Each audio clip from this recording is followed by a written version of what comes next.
नमस्कार दोस्तों, आज मैं डॉक्टर नलिनी तनेजा उन चीज़ों के बारे में बात करना चाहती हूँ जो महत्वपूर्ण हैं अगर हमारे बच्चों की उम्र 7 से 9 साल के बीच की है। जब हमारे बच्चे 7 और 9 साल के बीच की उम्र में बड़े होते हैं तो उनके शारीरिक विकास में, उनके मेंटल विकास में, उनके इमोशनल विकास में काफ़ी चेंजेस आते हैं। और अगर माता पिता उन चेंजेस पे ध्यान रखते हैं तो इसलिए उनके लिए उन चेंजेस को मैनेज करना और अपने बच्चों को अंडरस्टैंड करना आसान रहता है।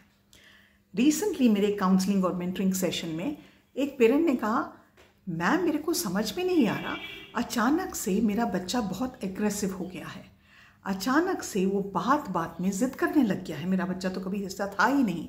अचानक से वो अपने दोस्तों के बारे में ज़्यादा बात करता है और मुझसे बात करना पसंद नहीं करता। तो ये सब चेंजेस हमारे बच्चों की नेचुरल चेंजेस हैं as they cross from 5-6 years to 7 to 8 years of age. तो सबसे पहले हम बात करेंगे वो शारीरिक चेंजेस कौन से आते हैं जब बच्चे 7 साल और 9 साल की उम्र के बीच में होते हैं। तो सबसे बड़ा शारीरिक चेंज जो बच्चों में आता है वो ये है कि वो अचानक से हाइट गेन करते हैं। वो थोड़े से उनकी हाइट लंबी होती है। इसलिए कई बार ऐसा होता है कि जब उनकी हाइट लंबी होती है तो बच्चे बड़े सुपर कॉन्शियस हो जाते हैं। उनको अजीब सा लगने लग जाता है कि ये मैं इतना लंबा कैसे हो गया। और क्योंकि उसको अपनी बॉडी के चेंजेस का समझ में नहीं आता तो वो अपने आप को एक्सप्रेस नहीं कर पाता, तो बात बात में खिंच के पड़ता है कि क्यों नहीं समझ में आ रहा, क्योंकि उसको ही समझ में नहीं आ रहा उसकी बॉडी में क्या हो रहा है। तो अगर हम उसके इस फिजिकल चेंज को समझेंगे और उससे इसके साथ बैठ के बात करेंगे कि बेटा ये तो नेचुरल ही है, सब बच्चों के साथ इस एज ग्रुप में ये होता है, then the child becomes very comfortable.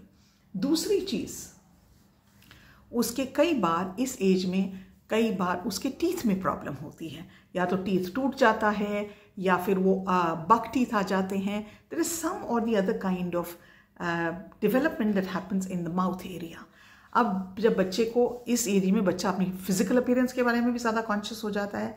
वो मुझे एक इंसिडेंट याद है कि मेरी फ्रेंड के बेटे को वो अमेरिकन स्कूल में पढ़ता था, तो अमेरिकन स्कूल में पढ़ने के लिए उनकी कोई यूनिफॉर्म नहीं होती थी। तो अब जब उसने देखा कि मेरे तो पैर लंबे हो गए हैं तो उसको वो कपड़े नहीं पहनने थे जो उसकी मदर निकालती थी।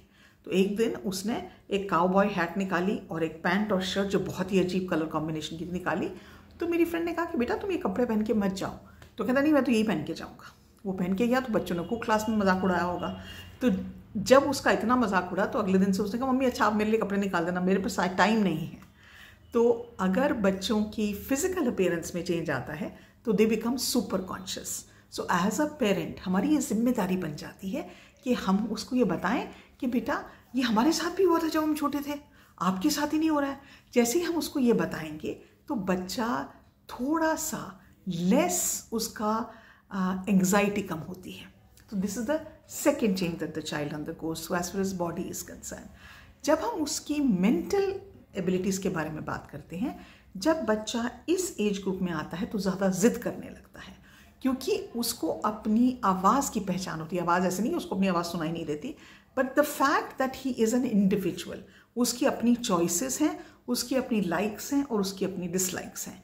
तो वो अपनी असर्टिव होके अपनी लाइक्स या डिसलाइक्स को एक्सप्रेस करता है। तो स्टबन हो सकता है, ज़िद्दी हो सकता है, वो कहेगा कि मेरी ही बात मानो। इसमें स्ट्रेस लेने की ज़रूरत नहीं है। ये बच्चे का एक अपना तरीका है बताने के लिए कि मेरा भी अपना कोई वजूद है, I am important, I have a personality, I have some likes and I have dislikes. So when the child is, आपको ये पर्सनली नहीं लेना चाहिए, क्या बदतमीजी करता रहता है, पहले तो तुम कभी ऐसे बात नहीं करते थे, अब अचानक से ऐसे बात करने लग जाओ। वो बदतमीजी नहीं कर रहा है, वो ये जताने की कोशिश कर रहा है कि मैं भी कुछ चीज़ें पसंद कर सकता हूँ, मेरे को ये अच्छा लगता है कलर, ये अच्छा कलर नहीं लगता। हो सकता है जब उसको शॉपिंग लेने जाएंगे तो इस बार वो आपकी पसंद के कपड़े नहीं खरीदना पसंद करेगा, वो अपनी पसंद के कपड़े खरीदना पसंद करेगा। तो इस चीज़ को समझाना बच्चे को और उसको एक्सेप्ट करना कि मेरा बच्चा बड़ा हो रहा है, it's very very good for the child. उसको दबाने की कोशिश मत करें।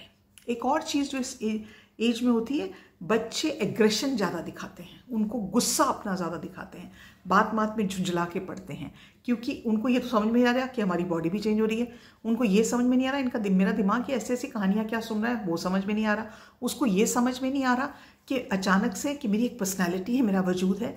ये सब चेंजेस मैनेज करना बच्चे के लिए आसान नहीं है। हमारे लिए हम बड़े हो जाते हैं, हमारी पूरी मेंटल फैकल्टीज अच्छे से काम करती हैं, हम कई बार किसी भी चेंज को एक्सेप्ट करने में कितना टाइम लगाते हैं। तो अगर हमारे बच्चे टाइम लगा रहे हैं तो उनको उस चीज़ की एक्सेप्टेंस के लिए टाइम देना बहुत ज़रूरी है। उनको डांटना, उनके साथ बदतमीज़ी से बिहेव करना या उनको एक कोने में डांट के बिठा देना, this will not help the child in any way, जो मोस्टली पेरेंट्स से करते हैं, क्योंकि पेरेंट्स को ये समझ में नहीं आता कि बच्चे का एक फिजिकल, मेंटल, इमोशनल चेंज हो रहा है। लेकिन जब एज अ काउंसलर हमारे साथ पेरेंट्स आते हैं, हमसे गाइडेंस मांगते हैं, तो हम उनको बताते हैं ये बहुत नेचुरल फिनोमेना है। And then when the parents understand, they deal with the situation in a much much better manner. इसके साथ साथ बच्चों में इमोशनल चेंजेस बहुत आते हैं। जो बच्चा शायद अपने दोस्तों से ज़्यादा बात पहले नहीं करता था, अब उसका चेंज ही आता है, he wants to spend more time with his friends. हो सकता है पहले बच्चा आपका बाहर खेलने नहीं जाता होगा, अब वो बाहर जाना चाहता है। हो सकता है पहले आपका बच्चा अपना कमरा बंद करके नहीं बैठता था, अब वो अपना कमरा बंद करके बैठना पसंद करता है। ही हैज़ द डिज़ायर और the need for some sort of privacy. जब बच्चा इस स्टेज पे आता है तो पेरेंट्स को ज़्यादा सतर्क हो जाना चाहिए कि बच्चे के क्लासमेट्स कौन हैं, बच्चे के फ्रेंड्स कौन से हैं। इसी टाइम पीरियड में बच्चे को और भी कई चीज़ों के बारे में पता चलता है, उसकी अवेयरनेस बहुत सारी चीज़ों के बारे में पता चलती है। अगर हम ये बात करें तो उसकी माइंड में अवेयरनेस आती है कि इंटरनेट पे क्या क्या है, उसकी माइंड में अवेयरनेस आती है, लिटिल अवेयरनेस आती है जेंडर के बारे में, गर्ल्स के बारे में या बॉयज़ के बारे में, वो अवेयरनेस बढ़ती है। इस उम्र में उसको शायद कहीं पता चलता है अपने प्राइवेट बॉडी पार्ट्स के बारे में। सो ये जब चीज़ें उसको धीरे धीरे पता लगनी शुरू होती हैं तो it kind of impacts his emotional state also. अपने दोस्तों से वो बातें करना शुरू करता है और सारी बातें आपको आके नहीं बताता है, क्योंकि उसको ये सा लगता है कि ये बात अपनी मम्मी से मैं कर सकता हूँ, अपने पापा से कर सकता हूँ। उससे पहले बच्चा एक ओपन किताब की तरह होता है, जो कुछ हो रहा है सब मम्मी पापा को पता है, they know everything that's happening in the child's life. But in this time period you as a parent, आपको भी वो ट्रांजिशन करना पड़ता है दैट फ्रॉम अ पेरेंट बने ना, और वो बाउंड्री रखना बहुत ज़रूरी है, बट आप कहीं पे थोड़ी सी ढील देके उसके दोस्त बन सकते हैं। दोस्त का मतलब ये नहीं है कि वो जो करे उसकी एक्सेप्टेंस है, दोस्त का मतलब ये है कि आप ये समझने की कोशिश करें कि आपके बच्चे के साथ क्या हो रहा है और उस चीज़ को हैंडल बहुत मैच्योरली करें।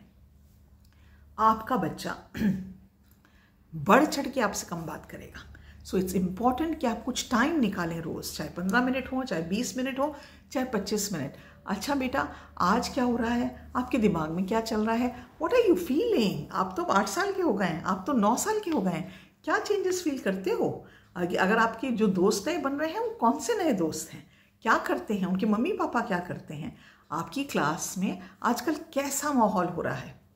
इसी टाइम पीरियड में कुछ बच्चे जिनको अपने अंदर वो सपोर्ट नहीं मिल पाता, अपने माँ बाप से वो प्यार नहीं मिल पाता, वो अंडरस्टैंडिंग नहीं मिल पाता, ये बुलिंग की शुरुआत होती है। इस टाइम पीरियड में बच्चे अपने आप को, क्योंकि उनका एग्रेशन बढ़ रहा है, उनको अपनी बात समझाने में तकलीफ हो रही है, वो कुछ बच्चे जो उसको एनर्जी को प्रॉपरली चैनलाइज नहीं कर पाते, उनके पेरेंट्स इन चीज़ों पर तवज्जो नहीं देते, वो बुलिंग करना शुरू करते हैं। तो ये सवाल अपने बच्चे से पूछना कि बेटा आपकी क्लास में आपकी बुलिंग तो नहीं हो रही, ये बात बच्चे से सवाल करना कि बेटा आपकी क्लास में कुछ बच्चे अजीब तरह से बिहेव तो नहीं कर रहे, ये बहुत ज़रूरी कन्वर्सेशंस हो जाती हैं। वो कन्वर्सेशंस के टिफ़िन में क्या दूँ और वो कन्वर्सेशन होमवर्क कर लिया, उससे बढ़ के कन्वर्सेशंस हो जाती हैं, कन्वर्सेशंस चेंज हो जाती हैं। तो इसलिए एज अ पेरेंट बहुत ज़रूरी है कि आप इन कन्वर्सेशंस को बाकायदा अपने स्केड्यूल में बनाएं। आप रोज़ स्केड्यूल करें कि मैं एवरी सिंगल डे 15 से 20 मिनट या half an our I spend with my child.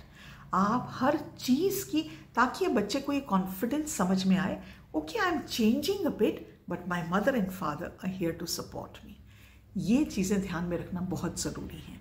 As a counsellor, as a parenting expert, इन चीज़ों के साथ मैं अपनी क्लाइंट्स के साथ डील करती हूँ और मैं ये जानती हूँ कि जब क्लाइंट्स अपने बच्चों के साथ क्वालिटी टाइम स्पेंड करते हैं, उनको प्रायोरिटी देते हैं, उनके साथ बैठ के उनको समझाते हैं कि बेटा all of this is natural, then the child develops self confidence. बिल्कुल खिल के फूल बनता है बच्चा, उसका मस्तिष्क बढ़ता है, he tries to expand his horizons, he doesn't get complexes.